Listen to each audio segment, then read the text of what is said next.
Look, it's your girl Winter. Right now we are sitting in Max Brenner, one of the famous chocolate restaurants, and we're sitting here with someone very, very sweet. Speaking of chocolate, his name is OMAR Benson Miller, and if you haven't met him or if you don't know him, then you're hiding under a rock somewhere. Really. Hey, Omar. Hey, that was a good one. Sweet chocolate. Don't Sweet chocolate. Special. Yeah, that's how I woo them. I see that. I see that. All right, Omar. Thank you so much for being here and talking to us. When did you start out acting? I started my junior year in college, like 99, 2000, and then that rolled over into me moving back home to Los Angeles and getting it going in the movies. And the first major thing that I did was a little movie called Sorority Boys, and then that rolled into a movie called 8 Mile that changed everything. Everything started going after that. Things have been rolling ever since. Now, speaking of 8 Mile, I remember 8 Mile. How was it working with like someone as big as Eminem at that time? Because that was the movie that took you off. Were you nervous? Were you like... No. I wasn't nervous because everybody, it was a great set. Everybody was really cool. It was a bunch of strong males on the set. All of the guys on their real personalities, strong dudes. And I mean, we would just spend hours roasting each other, and it was anybody could get it, M could get it, anybody could get it. And at that time, I mean, M was at the height of his popularity. Right.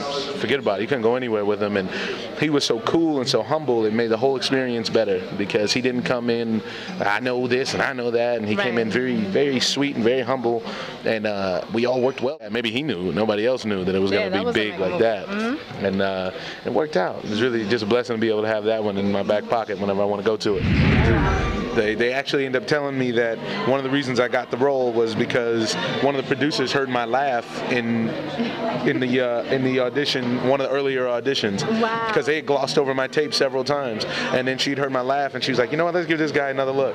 Right. I was like, wow, that's unbelievable. You talk about the Lord working, that is the Lord. That's unbelievable. It was my laugh on the way out the room. It wasn't like the casting director said something funny. It wasn't like my laugh during the audition.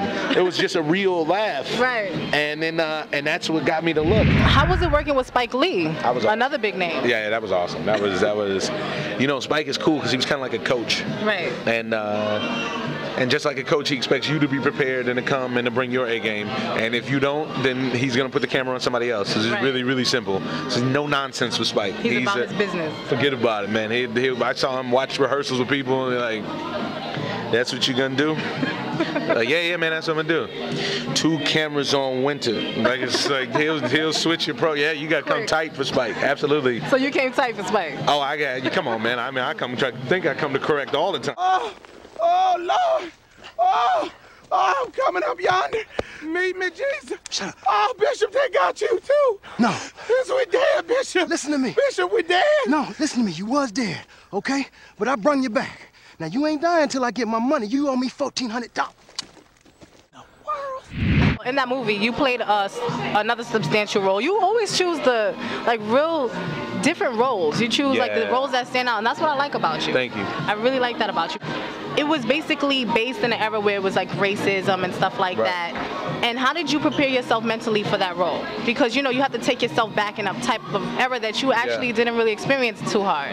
Yeah. Well, I mean, I drew on a lot of the stories. My father's from Mississippi, so I've learned about the civil rights struggle and Jim Crow laws and the whole nine my whole life. Right. So I drew on a lot of those stories. I watched a lot of films from that time period. I listened to music from that time period, Louis Armstrong and Ella Fitzgerald and all that kind of stuff. Right. I mean, there's a thing in acting that acting is real life under imaginary circumstances. And I want it to be real, and I want it to come off as real. So I immersed myself in that time period as much as I could. Film. From 2000 to 2010, production in Black Hollywood has really fallen off. We don't make a lot of movies, unfortunately, and there's not a lot of roles. So it's very competitive out there, and hopefully we get more production, because that's the key, is to get people in a position of power to tell our own stories. Right. There's been enough negative films and all of that. There's been enough. I don't know, so I'm trying to turn it up. That's actually mine. Yeah, you can bring that. See how he just took, you see how he just took the best looking thing on the table? Seriously, like he just took the best looking thing on the table just now, and I'm feeling some type of way. I ordered it. It's not like I just But I kind of want to switch. You have to excuse us, Real Talkers. Right now, the crew and Omar is getting their meal, and I'm upset right now because this is how Omar's meal looked. And let me just show real talkers what my meal looks like. The host and the star Omar gets this big, beautiful decor of food. This is like... I'll be nice. I'll share. But honestly... No, but let me tell you something. You know, I read the menu and they kind of described when you ask for a plain bagel with some butter on the side, that's how it's gonna look. The lady said, well, she said, we have a peanut butter spread and we have some other spread. And I was like, does it come with butter? Thank you so much, Omar. This is Omar Benson Miller, and he's still singing on my outro, but you know what? And I wonder what you Keep looking out for this guy. He's wonderful, Are he's you positive. somewhere feeling lonely? And he's a nut. Someone loving you. He's singing to me. Real Talkers, make sure you check out season 2. We're doing big things with a big person, Omar Benson Miller. I love you. Keep tuned in. Peace out. But let me start by saying I love you. There you have it, Real Talkers. Hopefully you enjoyed the show. And let me just tell you, I have to put my input on certain things. As far as the debt collector question, something that I do is I change my numbers. Not a good look, because just because you change your numbers doesn't mean the debt goes away. So debt collectors out there, I'm going to pay you. Just give me a minute, just not today. And as far as the squinch, make sure you do it. It works. 100% guaranteed to work. Trust me. I did it the other day, but just make sure you don't do it on me, because if you do it on me, we might have some problems. I really don't know how the outcome's going to be. All right? So, guys, enjoy this season because it's going to be popping. And let me just take the time out to say thank you to Omar Miller for coming to the show and giving us a sneak peek on what he's doing. So, Real Talkers, this is important. Subscribe, subscribe, subscribe, subscribe, because this season is going to be a treat and we need your help for this movement. So now we're at the end, and what you've all been waiting for, 456 Movement, taking us out with their hit single, The Change Up. I love you all. See you next show. Peace out.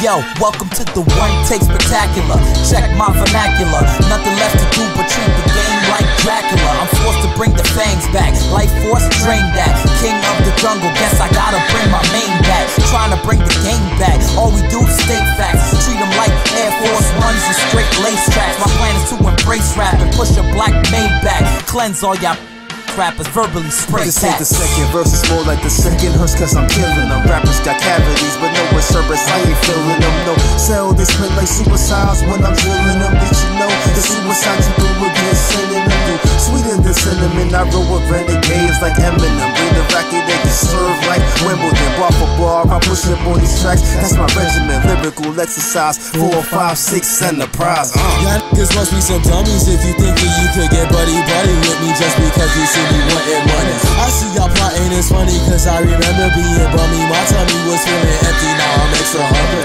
Nobody taking this from me, not even shorties could prune up me. I'm taking rappers my honey and I end up hubbing. We be getting lovey-dovey from late night till it's sunny, yeah, she never gotta bounce like a bunny.